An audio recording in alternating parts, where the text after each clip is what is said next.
Romanos, capítulo 9. Vamos a ir dando alguna introducción esta mañana, pero me gustaría leer los primeros 13 versículos. Ese título es puesto por la Biblia Reina Valera, así que los 3 capítulos que siguen, Romanos 9, 10 y 11, se enfocan específicamente en la nación de Israel. Para aquellos que han leído Romanos lo saben a eso.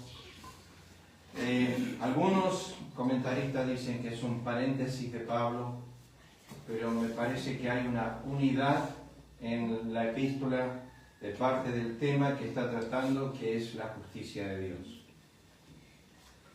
En Romanos 1:16 nos dice, el apóstol Pablo dice, porque la justicia de Dios se revela en el Evangelio. Y lo que hace en los primeros 8 capítulos es desarrollar esa justicia en distintos aspectos, obviamente. La justificación por la fe, la santificación por la fe y la glorificación, en Romanos capítulo 8. Que todo eso pertenece a la justicia de Dios, distintos aspectos de esa justicia. Mi humilde opinión es cuando llegamos a Romanos capítulo 9, 10 y 11, obviamente en el capítulo 10 de Romanos dice que Israel busca establecer su propia justicia y no la justicia que es por la fe. Pero cuando llegamos a Romanos el capítulo 9, tenemos lo que llamamos la justicia soberana. Cómo Dios establece esa justicia en el ser humano. En la elección, por así decir, justa de Dios de los seres humanos. Por eso hay una discusión de Pablo en Romanos 9:14, si hay injusticia en Dios. Sigue tratando el tema de la justicia. Pero ahora es como aplica a Dios soberanamente esa justicia. Y obviamente la ilustración es Israel. Pero corre un hilo, porque algunos enseñan esto. Romanos 9 trata con el pasado de Israel. Romanos 10 trata con la condición presente de Israel. Y Romanos 11 trata con la condición futura de Israel. Ha sido estudiado, ha sido examinado, y es una forma de mirar las Escrituras, sin duda. Otra de las cosas que cuando introducimos Romanos capítulo 9, 10 y 11, que como dije, voy a agarrar párrafos para enseñar estos pasajes. Llegamos a lo que es el capítulo 11, donde Pablo dice, ¿quién entendió la mente del Señor? Ahí está cerrando. Entramos en las aguas quizás más profundas del libro. Hay temas muy profundos en Romanos, pero aquí entramos a aguas muy profundas, a veces que nuestra naturaleza tiende a rechazar. Romanos capítulo 9, versículo 13, que vamos a leer, o versículos 14 al 21, donde nuestra naturaleza normalmente comienza a cuestionar los movimientos de Jehová, o de Dios, cómo Él hace las cosas. De por sí, cuando cierra Pablo su doxología, está alabando las sendas y los juicios de Dios. Está diciendo, no entiendo nada de lo que está pasando. Pablo dijo, ¿quién entiende la mente del Señor? Mi opinión personal es que yo he estado toda la semana, Lisa testigo, toda la semana escuchando diferentes ángulos de la exposición de toda la epístola de Romanos 9, obviamente, y de distintos autores, expositores en cuanto a eso. Acá, de este lado. Ahí, esa que está ahí. Gracias. No, para el otro lado. Un poquito más. Ahí está. Gracias. Distintos autores expositores que tienen diferentes ángulos de examinar el capítulo 9, pero que todos coinciden con lo mismo. Pablo no responde ninguna pregunta. Él solamente hace la pregunta y luego contesta con otra pregunta, pero nunca responde la pregunta. ¿Por qué? Porque yo creo personalmente que él tampoco entiende la senda del Señor. Y por eso es que hay una pregunta, él dice, ustedes dirán, pero ¿por qué me inculpa? Él no responde a eso. Él directamente hace otra pregunta. ¿Y por qué hace Dios esto? Y Él no responde a eso. Directamente hace otra pregunta. Y entonces, la pregunta es si es demasiado profundo, aguas que nosotros no podemos entender. Y como estaba hablando con varios pastores esta semana, porque al mismo tiempo chateé, tiraba algunos textos y les decía, ¿qué pensás de esto? ¿Qué decís de esto? Y pastores me respondían, esa ha sido la discusión por 500 años. ¿Y quién ha podido llegar a concluir lo que está diciendo Romanos capítulo 9? Así que vamos a ir introduciéndonos. ¿Verdad? Es importante que de repente parece ser que de la gloria de capítulo 8, el gozo, Pablo parece caer en un pozo de tristeza y dolor. Pero hay que entender lo que está pasando con el apóstol. ¿Verdad digo en Cristo? Dice Pablo. No miento.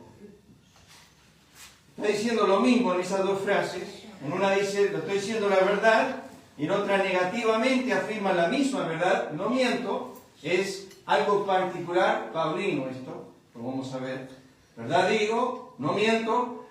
Y mi conciencia, es el que más utiliza esa palabra en el Nuevo Testamento, mi conciencia me da testimonio del Espíritu Santo. O sea que en la introducción del texto, él quiere afirmar algo verdadero. Y dice, Cristo es testigo, el Espíritu Santo es testigo, estoy yendo a las partes más bajas de mi ser, mi conciencia, no estoy mintiendo. Si estoy mintiendo, Hechos capítulo 5, Dios me quitaría, pero no estoy mintiendo, estoy diciendo la verdad, lo que voy a decir ahora. Que tengo gran tristeza y continuo dolor en mi corazón. Dos palabras muy profundas que surgen de lo más profundo del apóstol. Esto me dice algo, ya de entrada, ya de introducción, queridos hermanos. Y es que él está sufriendo profundamente el rechazo de su nación al Evangelio. Él está sufriendo profundamente el rechazo de su pueblo a la revelación de Cristo crucificado. Él ha sido testigo, él ha tenido testimonio de testigos de rechazos. Él es el número 1 enemigo de este mensaje que está predicando. Él es el enemigo número 1 de la cruz. El más resaltante enemigo del Nuevo Testamento, del Calvario, fue Saulo de Tarso. Y ahora ha expuesto 8 capítulos sobre esta verdad. Ha mostrado que en el capítulo 4 que halló Abraham nuestro padre. Está diciendo, ¿qué hizo Dios con Abraham? ¿Qué hizo Dios con David? Y va llevando las escrituras, y cuando llega al final del capítulo 8 de este glorioso mensaje, dice, tengo gran tristeza y continuo dolor en mi corazón por ellos. Ahí lo dice el versículo 3. Porque deseara yo mismo ser anatema, separado de Cristo, y acá viene la frase, por mis hermanos. Y lo voy a remarcar, ¿ok? Por mis hermanos. ¿Por qué lo hago? Porque no es la primera vez que Pablo habla acerca de su pueblo en Romanos. Por mis hermanos, ya vamos a ver. ¿Qué son? Y acá vuelve de nuevo. Mis parientes, según la carne. ¿Qué son? Dice, israelitas. O sea, ya vamos a enfocarlo. ¿De quién está hablando el apóstol Pablo? Y acá vienen los privilegios. Son 9 en total, pero empezó en Romanos 3 con el primero. Hizo la pausa y ahora continúa en Romanos 9 con los otros 8. En Romanos 3 dijo, ¿qué ventaja tiene el judío? Dijo que tienen la palabra de Dios. Es primer ventaja. Entonces después ya aumenta aquí. que son israelitas, de los cuales, y menciona aquí, son la adopción. Cuando estudian el texto, y acá hay que tener cuidado, porque esta no es la adopción de Romanos 8. Esta no es una adopción individual, no adoptados como hijos suyos, esto es una adopción como nación. Y eso lo vemos a través del Antiguo Testamento. El Padre adopta a Israel como hijo, no individuales, como nación. Llamé a mi hijo de Egipto, cuando dice eso está haciendo referencia a Israel como nación. Y eso lo vemos a través del Antiguo Testamento. Por eso hay que tener cuidado con tratar de introducir esta doctrina igual al Nuevo Testamento. No la es Israel, diferente.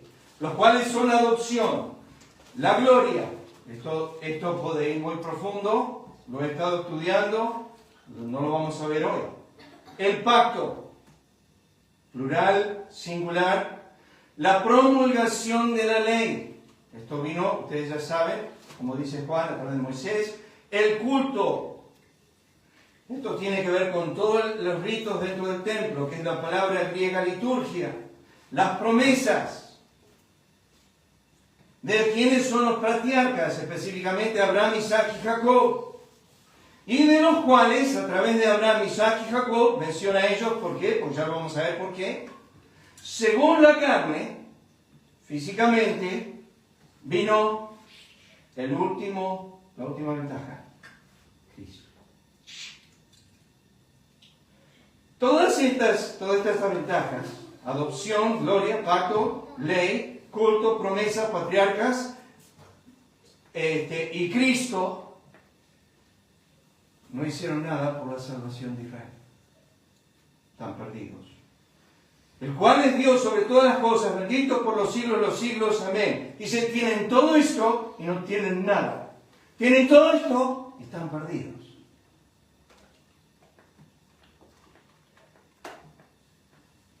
No que la palabra de Dios haya fallado. Ese va a ser otro sermón. Porque no todos los que descienden de Israel son israelitas. Esto ya lo dijo en Romanos capítulo 2. Ni por ser descendientes de Abraham son todos hijos, sino en Isaac. Y acá empieza a desglosar el llamamiento o el remanente. En Isaac que será llamada descendencia. Esto es, no los que son hijos según la carne son los hijos de Dios, sino los que son hijos según la promesa son contados como descendientes. Y él toma dos mujeres en la ilustración, con dos hijos diferentes. Perdón, tres mujeres. Porque la palabra de la promesa es esta: por este tiempo vendré y Sara tendrá un hijo. Y no solo esto, sino que también cuando Rebeca concibió de Isaac, nuestro padre, acá vienen unos textos difíciles, en Romanos, pues no habían aún nacido, ni habían hecho aún ni bien ni mal, para que el propósito de Dios conforme a la elección permaneciese. No por las obras, sino por el que llama. Y acá, hermanos, es donde se dividen los comentaristas. Ya se habla. ¿Qué estoy diciendo con esto? Déjenme decirles. Acá algunos creen que está hablando no de individuos, sino de naciones. Por dónde viene la referencia, Génesis capítulo 25. Se le dijo, el mayor, hablando de Esaú, servirá al menor. Acá se dividen otras aguas. El llamamiento no es para salvación, sino para servicio, lo que algunos enseñan. Otros dicen, no es para salvación. Otros dicen, no es para servicio. ¿Por qué? Porque el texto dice, el mayor servirá al menor. ¿Cómo está escrito? A Jacob amé, mas a Esaú aborrecí. Entonces, algunos comentaristas dicen, este texto está asociado directamente al anterior, y cuando dice a Jacob amé, significa el menor, y a Esaú aborrecí significa el mayor, y significa en servicio. O sea, ama a uno más, da un privilegio más al menor, y el privilegio que le da al menor hace que el mayor sea menospreciado. La idea es la de Mateo capítulo 6. La idea es, si un hombre toma dos mujeres, dice la Biblia, amará la una y la otra será aborrecida. Uno entiende, no la odia la otra, pero no puede amar a dos. Y por ende, por no amar a otra, la Biblia utiliza esa palabra fuerte que está acá mencionada, aborrecer. Los comentaristas van a ese lugar y dicen, la palabra amar y aborrecer no significa odiar totalmente, sino significa dar preferencia. Tengo varios comentaristas que enseñan eso, por eso digo, se dividen los campos en cuanto a eso. Luego vamos a llegar a eso, Dios mediante. Pero solamente para que tengan en mente, algunos hablan de elección de salvación, otros hablan de elección de servicio. El texto dice servirá. Cuando Rebeca le pregunta a Dios qué está pasando en el vientre, Dios no le dice hay dos personas, Dios le dice hay dos naciones. Hay dos naciones. Ustedes pueden ir después ahí a Génesis capítulo 25. Pero se separan las referencias entre el primer libro de nuestra Biblia. Génesis es la referencia del versículo 12. ¿Ven ese texto? El mayor servirá al menor. Esto es una referencia de Génesis 25. Pero la otra referencia, a Jacob amé, más a Esaú aborrecí, es una referencia del último libro del Antiguo Testamento, Malaquías. Entonces, algunos comentaristas dicen, es evidente que tiene que ver con lo terrenal, no lo espiritual. Porque el texto, después que dice Esaú aborrecí, enseguida nos lleva a cómo lo aborrece, no le dando la bendición terrenal.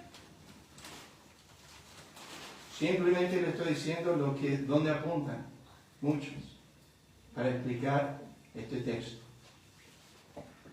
Otra cosa que hay que remarcar, si decimos que es elección y llamamiento a salvación, puede ser. Ya le voy a decir qué ángulo yo voy a llevar. A Jacob amé. ¿Y cómo nos dice la Escritura que sucede eso? Antes que hubiesen hecho aún ni bien ni mal, para que el propósito de Dios conforme a elección permaneciese, no por las obras, sino por el que llama.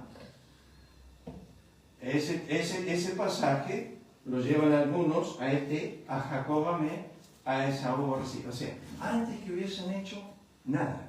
O sea, Dios no estaba mirando ni al futuro, porque no estaba diciendo los escogí antes que los vi lo que iban a hacer, entonces los escogí en base a eso.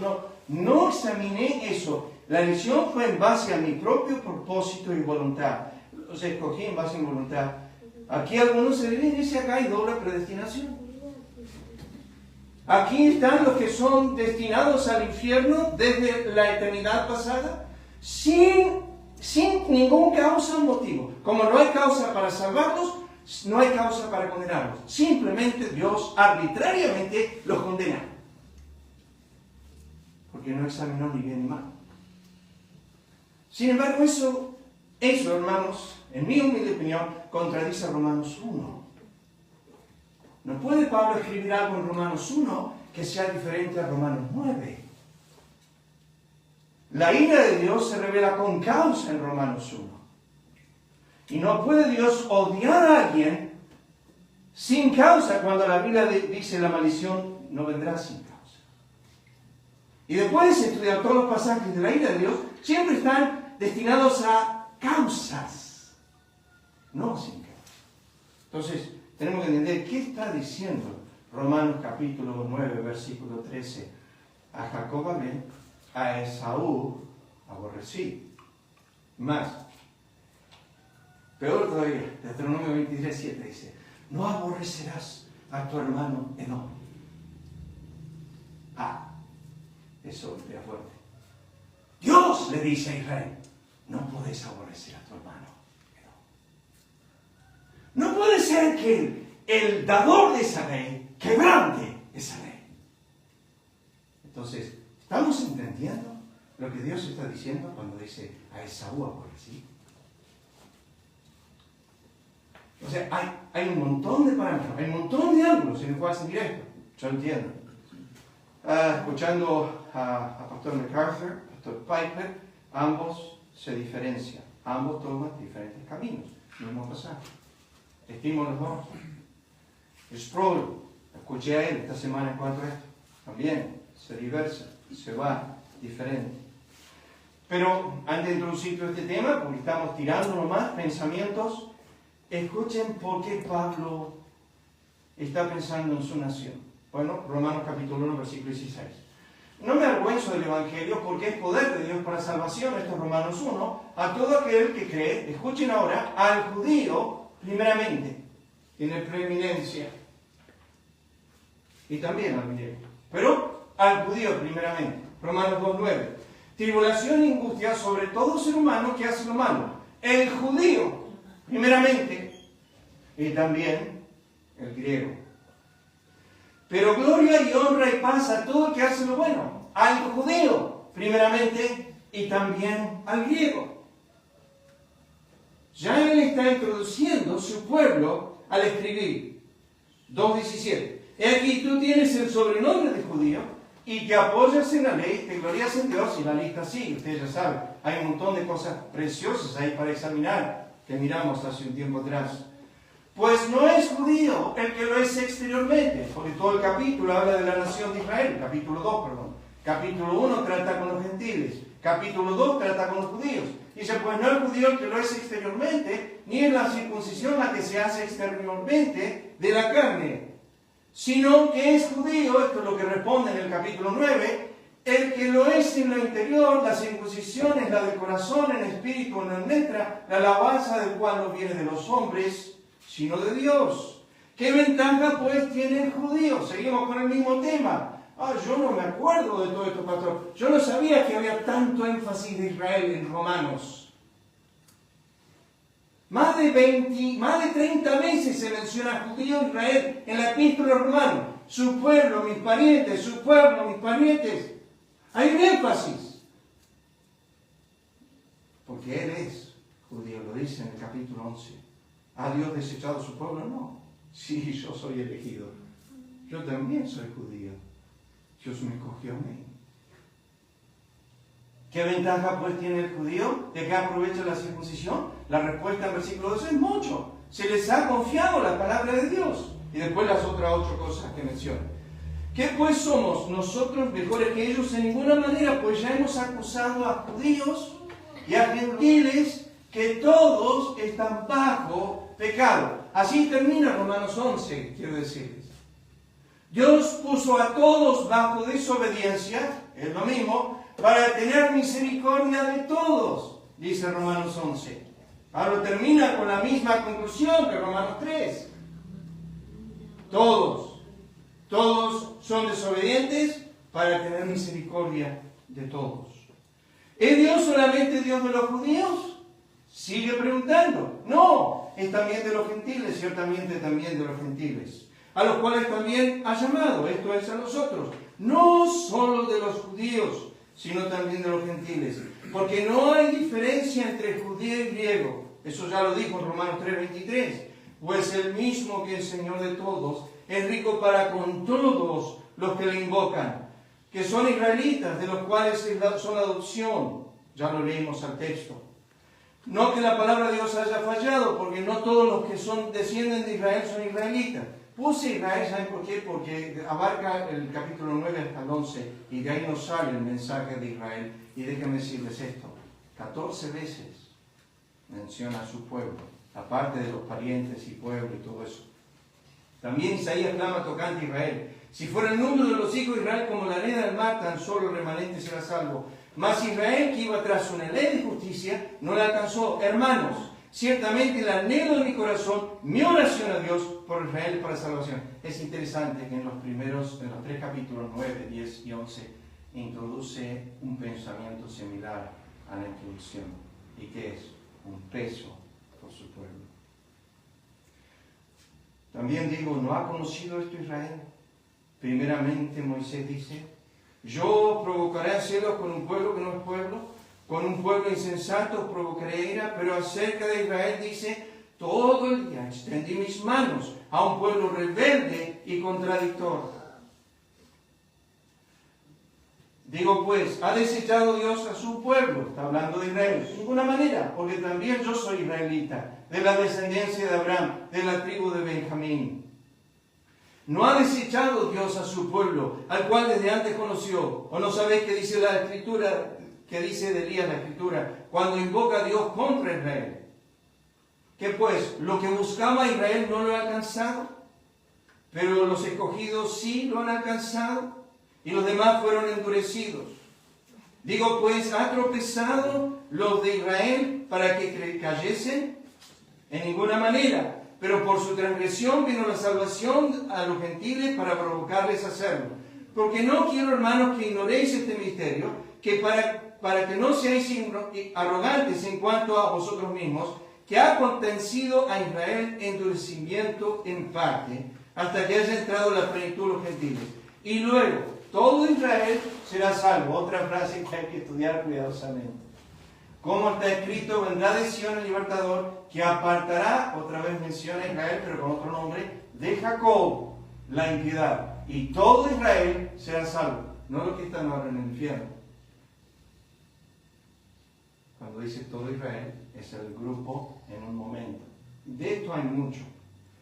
Pasa que hay que estudiarlo a fondo. Empiezo con esto. Cristo dijo a la mujer samaritana, vosotros adoráis lo que no sabéis. Nosotros adoramos lo que sabemos, porque la salvación viene de los judíos. ¿Saben quién dijo esto, clase? El Señor Jesús.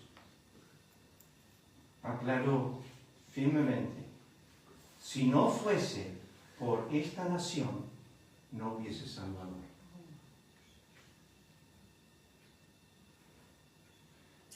Lo que está estableciendo Cristo acá es un pensamiento fuerte. Escuchen, yo voy a decir esto, si Dios quiere, en las siguientes semanas. Lo he estado desarrollando y estudiando en mi corazón. Pero déjenme simplemente decirles esto. No todos los que fueron usados para traerte al Evangelio son salvos.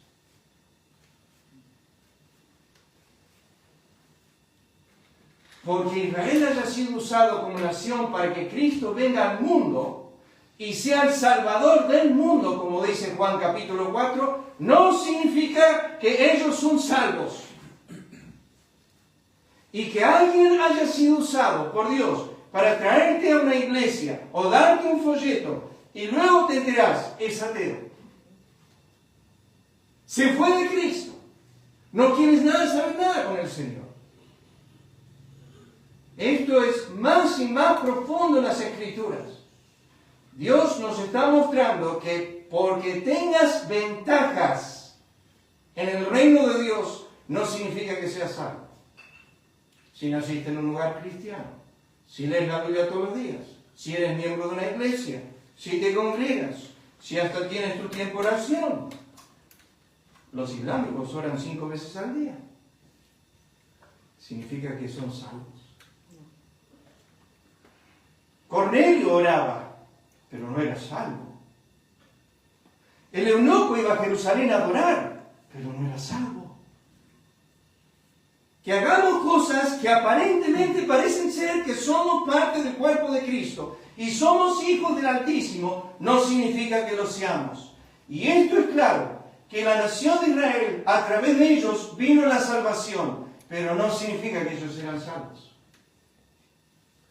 Es más, todos los que salieron de Egipto, conforme a 1 Corintios capítulo 10, una gran parte de ellos Dios estaba desagradado totalmente con ellos. Sin embargo, dice, todos fueron bautizados en la nube, todos bebieron de la misma roca, todos comieron del mismo pan, pero con los muchos Dios no se agradó.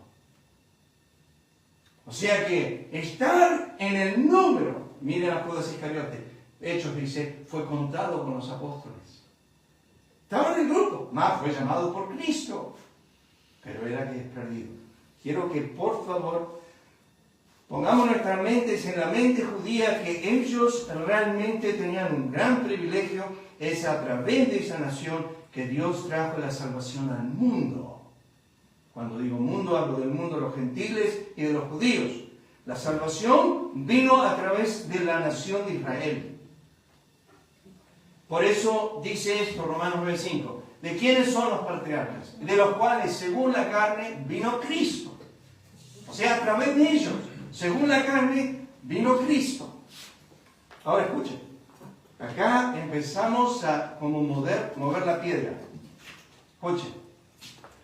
Génesis 12:3. Esto es la palabra que Dios da a Abraham. Bendeciré a los que te bendijeren. Y acá hay algo que quiero remarcar. Cuando Dios escoge a Israel como nación, no es meramente preferencia.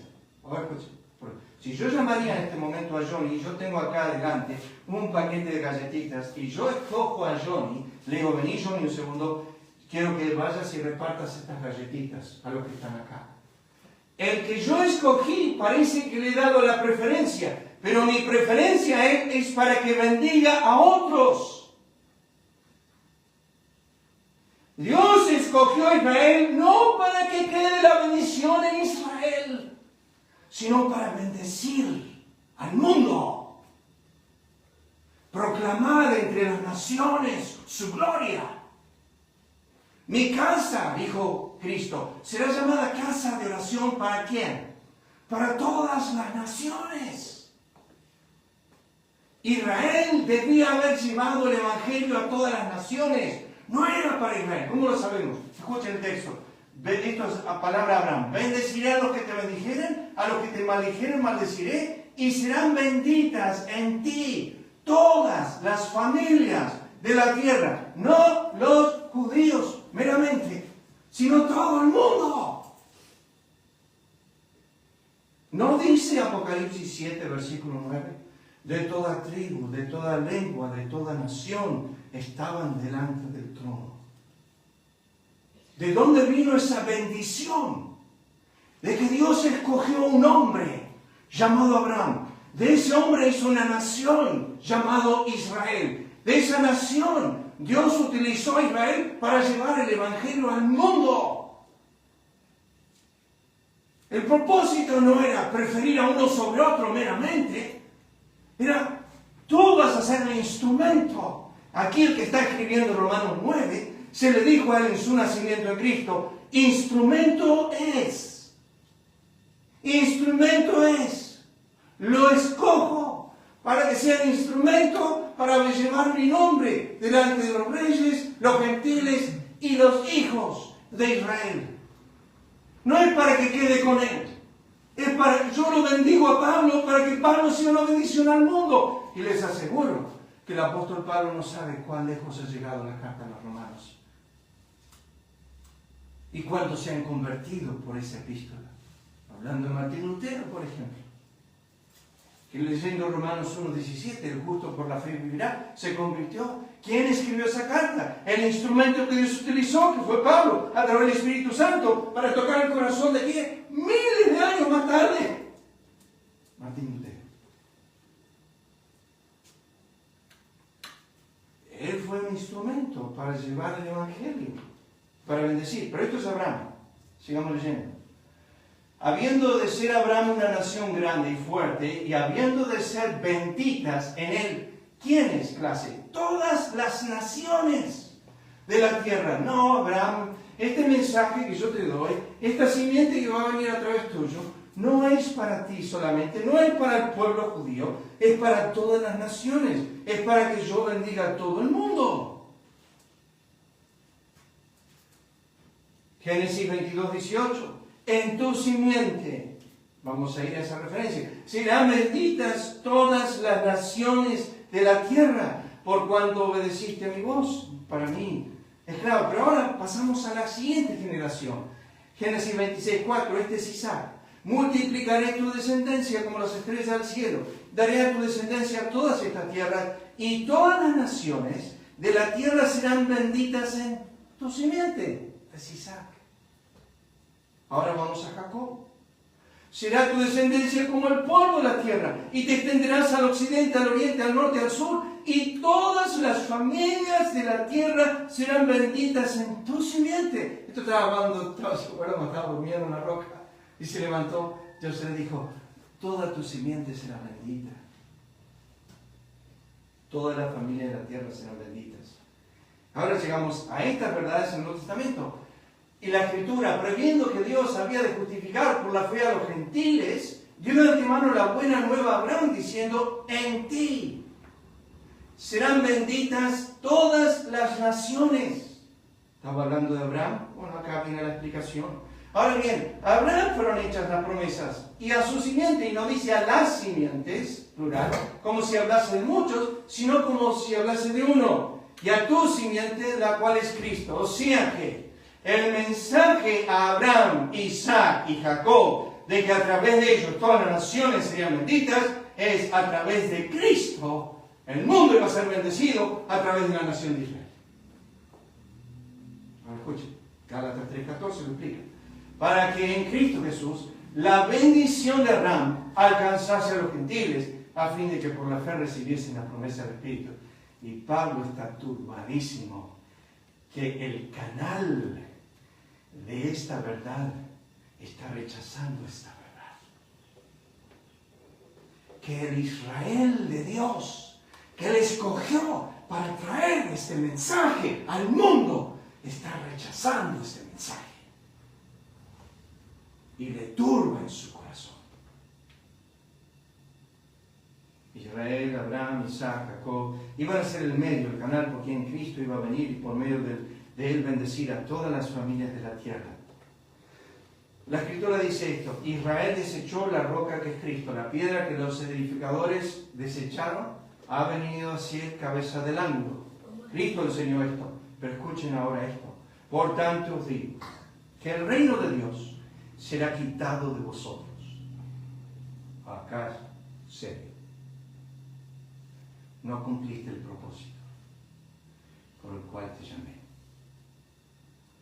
Y por cuanto no cumpliste el propósito por el cual te llamé, a que mi gloria se proclame en el mundo, a que mi casa sea casa de oración para todas las naciones, entonces será dado a gente que produzca los frutos. Estos son los gentiles. Los fariseos escribas estaban escuchando este mensaje y dijeron, está hablando de nosotros. ¿Sí? Ajá. Estoy hablando de ustedes. Marcos 11:17, para que vean, les he enseñado diciendo, no está escrito mi casa. Cristo diciendo esto. Será llamada casa de oración. ¿Para quién? Para los judíos meramente, para ellos nada más. Por eso lo que escogí, porque desprecio a todas las naciones y amo solamente un pueblo. No, amé un pueblo para amar a los demás. Amé a un pueblo para llegar a los demás. Escogí a Israel para que el mundo conozca a Cristo. Pero Israel fracasó. Mas vosotros la habéis hecho cueva de ladrones. Un mensaje de la nación de Israel, Salmo 96:3. Está en la iglesia de Monterano, donde fue papá, fue pastor. Está en las columnas de la iglesia. Y dice así: proclamad entre las naciones su gloria, en todos los pueblos sus maravillas. Comenzamos con el versículo 1. Y faltan 8 minutos. Escuchen. Verdad digo en Cristo, no miento. Mi conciencia me da testimonio en el Espíritu Santo. Verdad digo en Cristo. Pablo dijo esto: pues no somos como muchos que medran falsificando la verdad, la palabra de Dios, sino que con sinceridad. ¿Sabe que esta palabra la usa Pablo a menudo? Especialmente en 2 Corintios. Nos falta eso para mí. Hebreos capítulo 10 dice: acerquémonos con corazón sincero. La ilustración de esta palabra sinceridad, ustedes saben, se utilizaban las vasijas de barro que se hacían en la casa del alfarero y que después las pintaba. Cuando una de ellas tenía una rajadura, le ponía cera y la pintaba, entonces no se veía la cera. Pero cuando uno la ponía al sol a esa vasija, como un florero, el sol derretía la cera y se veía la falla, que la vasija no era íntegra. Entonces esta palabra llegó a decirse sincera, o sea, íntegra, que no esté adulterada la vasija. Pablo dijo esto, sino que con sinceridad, como de parte de Dios y delante de Dios, hablamos en Cristo. Pablo hablaba así siempre. Hermoso. Sí. Hermosura. Vamos a ver si agarra. Si no, es el Señor diciendo, callate, ya está, terminaste. Acá llegamos. Hasta acá llegamos. Bueno, verdad, pues no somos muchos, ya leímos el texto. Escuchen ahora, y esto quiero que noten cómo Pablo introduce a Dios en todas sus conversaciones. Esto de delante de Dios. ¿Se acuerdan Gabriel cuando estuvo delante de Zacarías? Le dijo, yo soy Gabriel que estoy delante de Dios. Y te vengo a decir estas cosas. Yo tengo que volver al cielo. Y si yo digo algo fuera de lugar, yo tengo que dar cuenta a Él.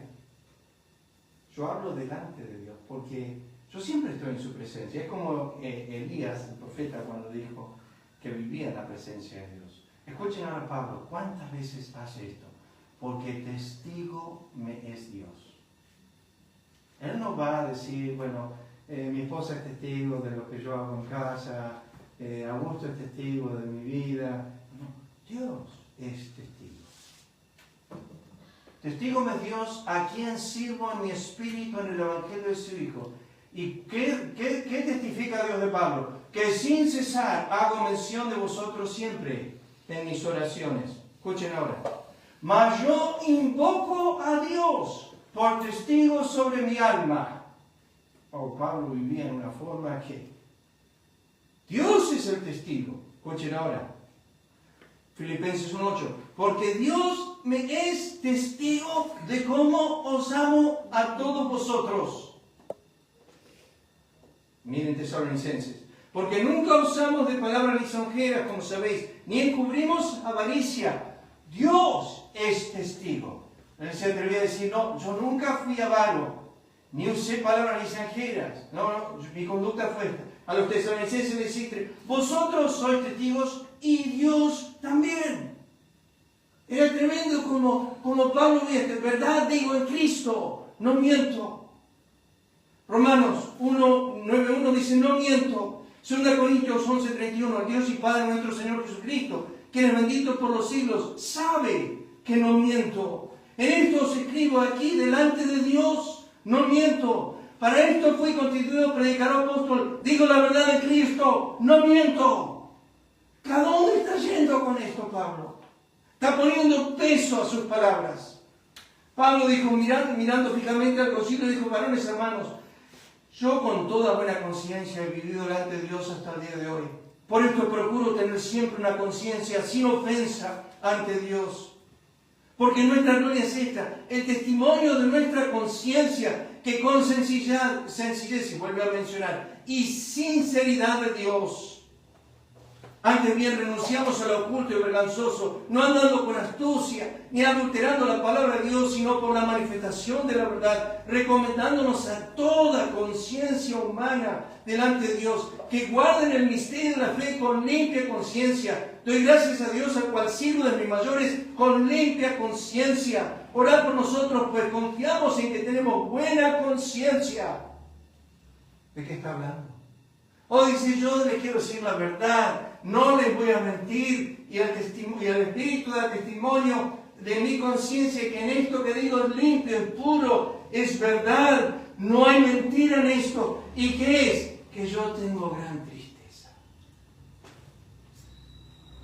y continuo dolor en mi corazón.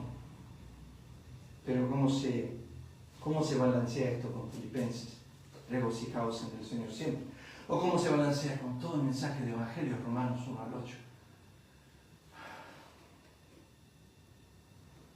El Señor estaba yendo al Calvario, hermanos. Estaba yendo a la cruz. Y cuando estaba yendo en el gozo de hacer su voluntad y por el gozo puesto delante de Él, miró a sus discípulos y dijo, mi alma está muy triste hasta la muerte.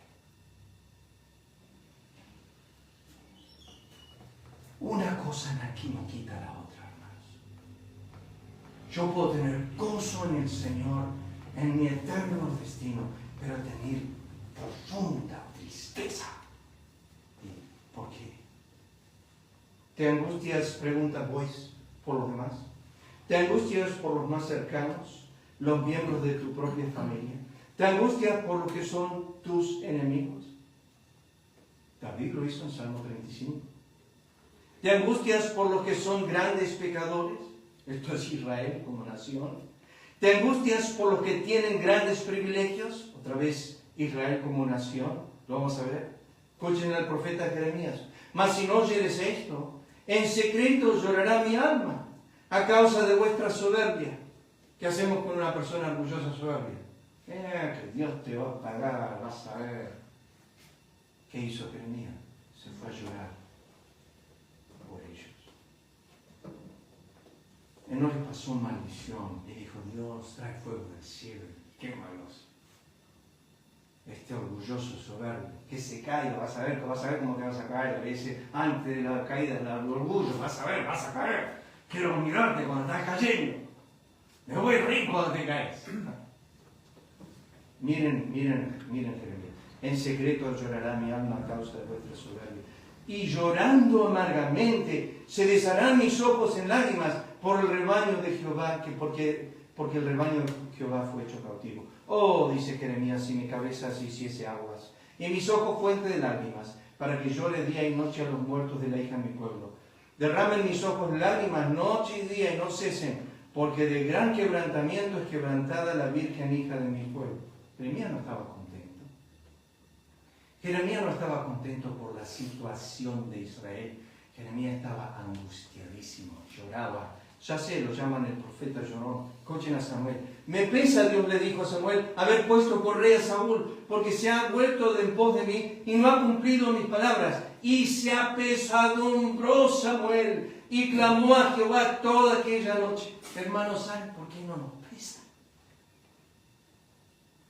¿Saben por qué no nos pesa? Porque no tenemos la tristeza que es según Dios.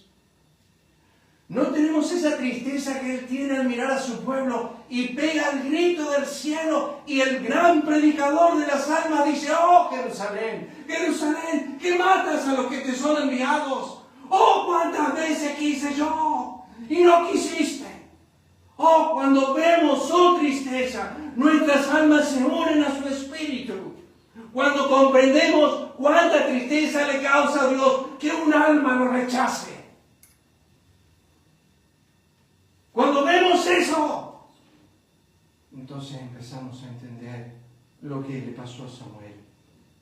Y Samuel, dice la Escritura, lloraba Saúl. El salmista dijo, ríos de agua descendieron de mis ojos porque no guardaron tu ley. Irán andando y llorando el que lleva la preciosa semilla y volverá a venir con regocijo. El que siembra la semilla no va gritando de gozo, va llorando, dice la Biblia. Jesús, cuando llegó cerca a la ciudad, al verla lloró sobre ella. Y esto ha sido un concepto para mí personal. Y ya termino. Esto ha sido un concepto para mí personal, hermanos. Hay que estar cerca para llorar. No llorar de lejos. Cuando tú vas a alguna circunstancia, a alguna casa, y ves, por así decir, la situación física que están pasando, el hambre que están teniendo, querés irte a algún lugar y llorar. Cuando José y sus hermanos estaban cerca, la Biblia dice que él se fue a un lugar junto y lloraba. Y después venía, en un momento no pudo más. Y le dijo a los siervos, váyanse. Y se fueron todos y quedaron solos con los hermanos. Y se largó a llorar a gritos. Estaba cerca. Vivir lejos nos produce lágrimas. Yo puedo decir, ¿cómo andás? Ah, bueno, te vaya bien, Dios te bendiga. No, necesitamos acercarnos. Al acercarnos a las situaciones, produce lágrimas en el corazón. Decimos, oh, qué situación difícil que está pasando. No sabía que era tan así. Jerusalén, Jerusalén que matas a los profetas. Oh, quiero llevar más a esto del 9, 10 y 11. Y apedreas a los que te son enviados, porque en el día dice, ¿cómo irán sin haber quien les predique? Cuando estamos hablando de Israel, Israel tuvo cientos de profetas, pastores, maestros, escribas que fueron. Dios se cansó de enviarles. Ellos se cansaron de matarlos. ¿Cuántas veces quise juntar a tus hijos como la gallina junta sus polluelos debajo de sus alas? no quisiste. Pablo, sirviendo al Señor con toda humildad y con muchas lágrimas. Por tanto, velad acordando que por 3 años de noche y de día no he cesado de amonestar con lágrimas a cada uno. Porque por la mucha tribulación, angustia del corazón, os escribí con muchas lágrimas. Así que al contrario, vosotros más bien debéis perdonarle y consolarle para que no sea consumido de demasiada tristeza. Eso es 1 Corintios capítulo 5. Ese es el hermano que cayó en pecado. Pablo lo entregó a Satanás y lo separó de la iglesia. La iglesia no tuvo más comunión con él y ese hombre escuchó su sentencia, se fue, se arrepintió y se humilló. Y Pablo en capítulo 2 de 2 Corintios le dice, tienen que recibirle de nuevo para que no se consuma de tristeza. Satanás ganó ventaja con ustedes cuando se gloriaban en su pecado. Ahora está ganando ventaja con ustedes porque no lo perdonan. Tienen que perdonarlo. Se va a consumir de tristeza. Esa tristeza que dice que ese hombre se estaba consumiendo era la tristeza que Pablo tenía en su corazón. La misma palabra griega. Tengo gran tristeza, a punto tal que me consume internamente. Porque la tristeza que es según Dios produce arrepentimiento. Estoy citando las mismas palabras griegas. Y de que no hay que arrepentirse, pero la tristeza del mundo produce muerte. Pero en verdad, hablando de Epafrodito, estuvo enfermo a punto de morir, pero Dios tuvo misericordia de él. No solamente de él, sino también de mí, para que yo no tuviese tristeza sobre tristeza. Ya estaba triste. No quería seguir acumulando. Y terminó aquí. Continuo dolor. Cuando Pablo dice continuo dolor, la palabra que Vines dice, se trata de un dolor consumidor profundo. Es como un cáncer de hueso. Si ustedes ven en internet, cuando leen y ponen cáncer de hueso, enseguida dice los síntomas. El dolor es profundo. No se siente por acá, se siente como bien hondo. Ay, mamita querida, qué profundo que es el dolor. Esta es la palabra que Pablo utiliza, pensando en las almas. Pero es interesante. ¿Saben por qué es interesante? Porque solamente la usa 2 veces. Eso es interesante. La otra vez la usa en 1 Timoteo 6:10, cuando dice que el amor al dinero, los hombres por el amor al dinero serán traspasados de qué? Muchos dolores. Y te digo una cosa nomás, querido hermano. Lo que Pablo estaba diciendo es esto. Si no tienes amor por las almas, que te genera un dolor profundo, ese dolor profundo lo vas a tener por amor a este mundo. Vas a llegar al fin de tu carrera a decir, qué vida desperdiciada, amé este mundo y me causa dolor terrible.